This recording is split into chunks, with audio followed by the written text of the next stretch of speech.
What's going on, everybody? Thanks for stopping by Killer Off-Road Hobbies. I'm your host, Gary, and we're doing another first look video. Today we are looking at none other than the Helion Avenge 10MT. This is a 1/10 scale four-wheel drive brushless monster truck from Helion, and we are gonna look over this, talk about it, talk about what you get with it, all the goodies.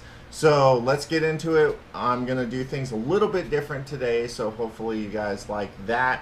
But yeah, let's just roll into this. We'll go over the boring stuff first, and then we'll get the truck front and center.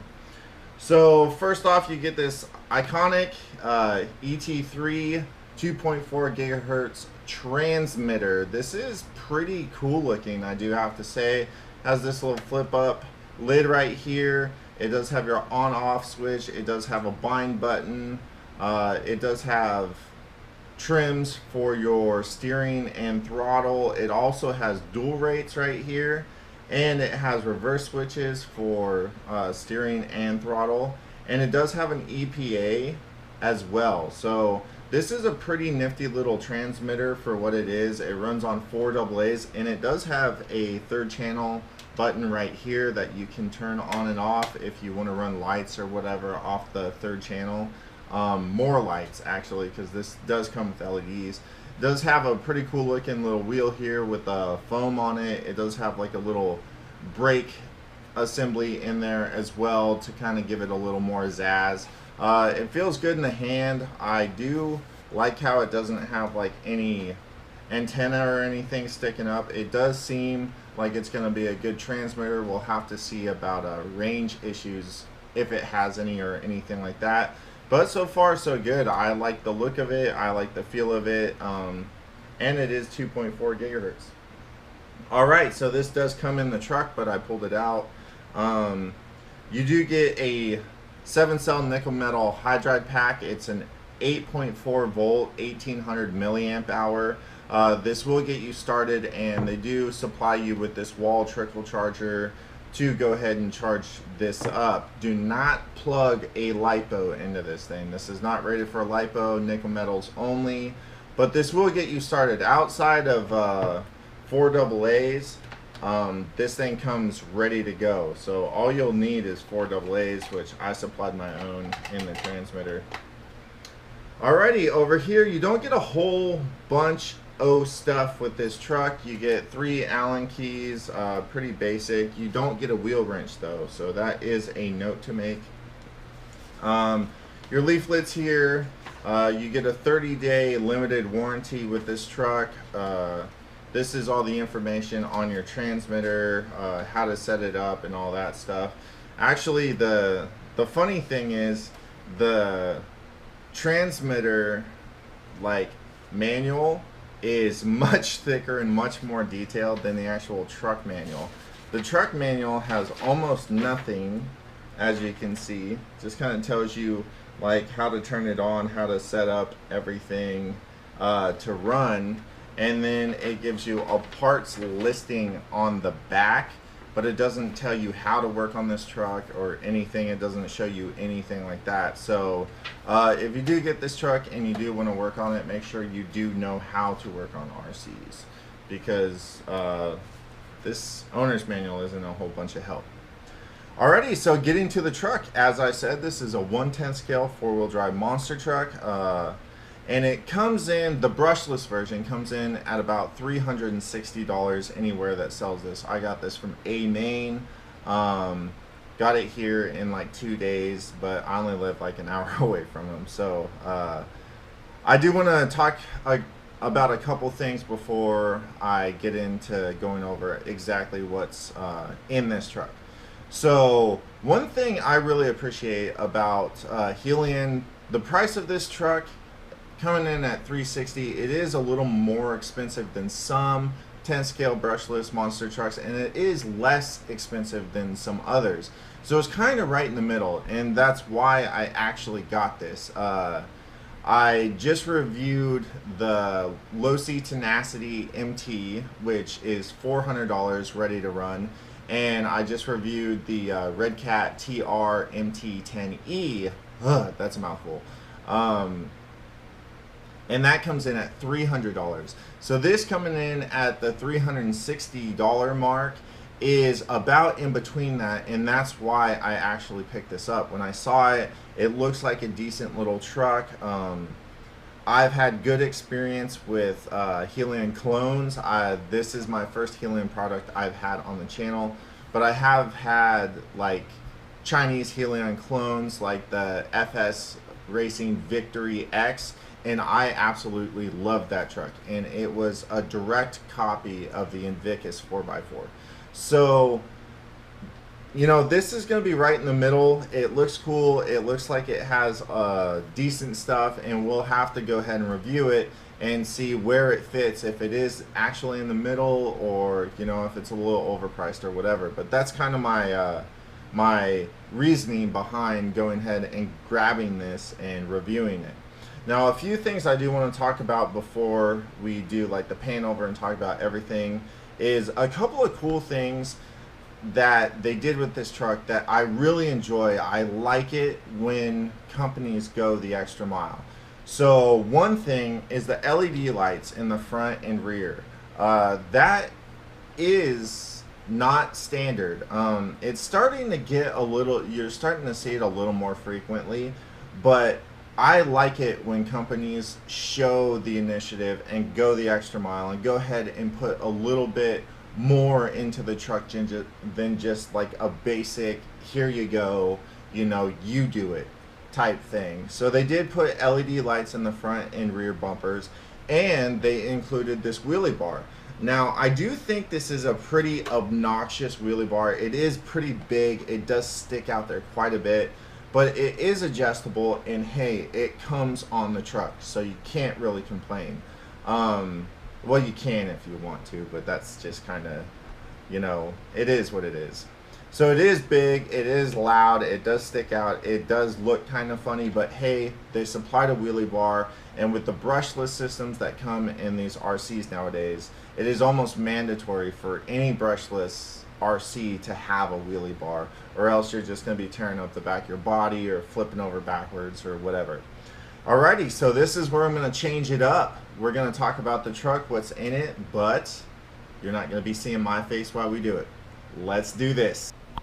Alrighty, so pulling off the shell, which feels pretty good, feels pretty nice. It does seem to be a little bit flimsy, but I've felt flimsy bodies before, and they have actually held up. I do think it looks pretty cool. The graphics on it and everything look pretty cool, and it is basically the Ford Raptor body design, so that's kind of a plus.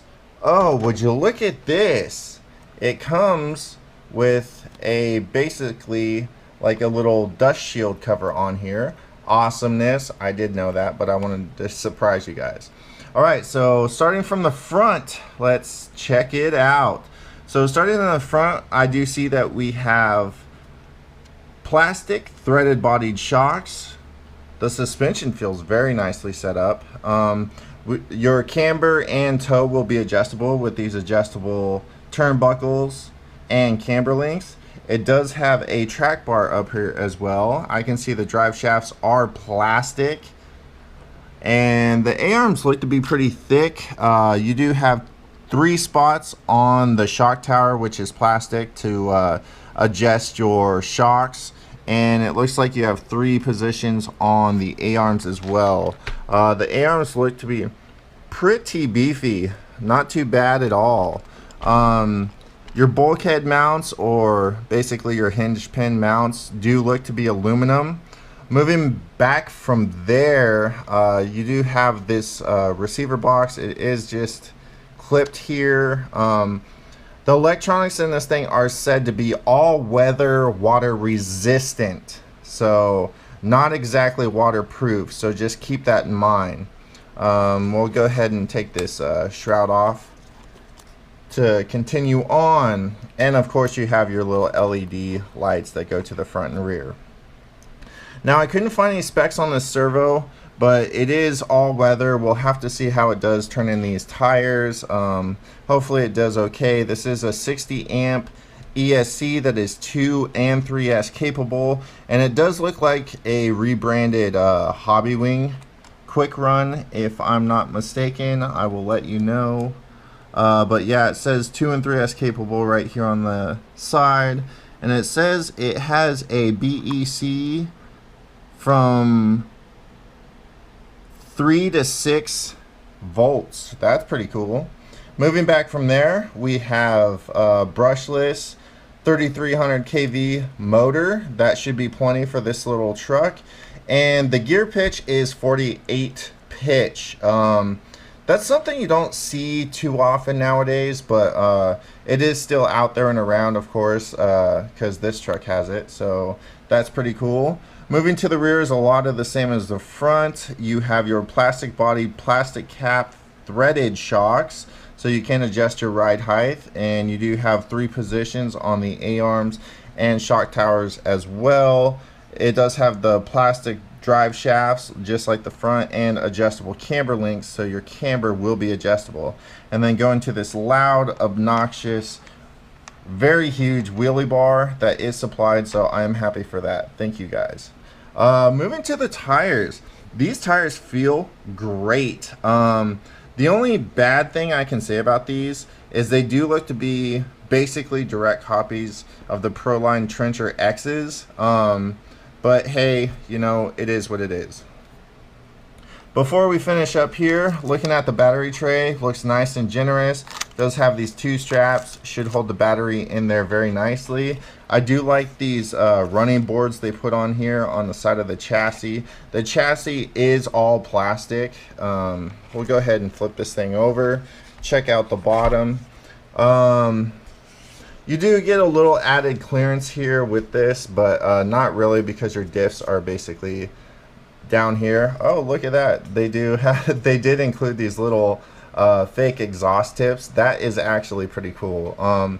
That's what I mean by going the extra mile. Adding little things like that that aren't necessary but are pretty cool when you find them out. This is a little concerning. I don't like how this servo horn is right here. You know, if you land on a rock and it just happens to miss this diff right here and hit right on that, it could possibly break that plastic servo horn. So we'll have to see how that does, but everything else looks good. The chassis, even though it's plastic, looks nice and rigid, and the suspension on this thing feels very, very nice, very plush. Right on. Let's get back to my face. So that was the overlook. If you guys like that style better, let me know in the comments than me like talking about it with the little overview up in the corner. So let me know about that. I wanted to try it a little different. It had been suggested to me, so I went ahead and tried it. Alright, so coming down to what I think this is going to be like. I think this thing's going to be fun. I think this thing, with the brushless system and everything it has in it, will be able to compete with both the Red Cat TR MT10E and possibly the Low C Tenacity MT. I really enjoy driving the Tenacity. I know I got a little bit of like, what are you talking about with the Red Cat review that I did. I didn't do a negative review on that truck. I just basically said that I like the Tenacity better. And I had a couple small problems with both trucks, but all in all, I just like the Tenacity better. So we will see where this thing sits. If it's you know, in between both of them, if it's actually, if I like it better than both of them, or if I like it less than both of them. We'll have to see, but that's why I got it. Middle price range. Looks like a decent truck, so we'll go ahead and give her a shot and see what how it pans out, I guess I could say. I do have to say that they went the extra mile on this truck. I am very, very pleased with all the little things they did with this truck to kind of give it, you know, a little bit more. So this is a company that is aiming to please. I do have to say, Helion is aiming to please by doing those things, and I, for one, am very, very happy that they are doing that, because it seems like a lot of companies are trying to cut back on everything. One thing is, this truck is highly adjustable with all of the stuff that came in it. You know, the adjustable turnbuckles and camber links and all of that stuff, the threaded body shocks and everything. The low-seat tenacity came barely adjustable at all, with having to use preload clips, with having solid camber links and turnbuckles. So, I mean, it had good tires. The TR MT10E, the tires weren't so great. These tires should do amazing. They feel great and everything. But that's enough of this first look video. Please thumb up if you liked it, thumbs down if you didn't. Stay tuned to Killer Off-Road Hobbies. Subscribe if you're new here. And we're going to take this thing out and see how it does very, very soon. Alright everybody, till the next video. Please, if you have time, check out the description. You can become a Patreon. You can get Killer Off-Road Hobbies merchandise like t-shirts and wall tapestries, flags, towels if you want, beach towels. I mean, it's all on there, and I really appreciate it. It helps out the channel, and it helps keep cool stuff like this thing coming through. So, you know, let me know what you guys think in the comments of this new style of first look video as well, and we will see you on the next one. Until then, peace.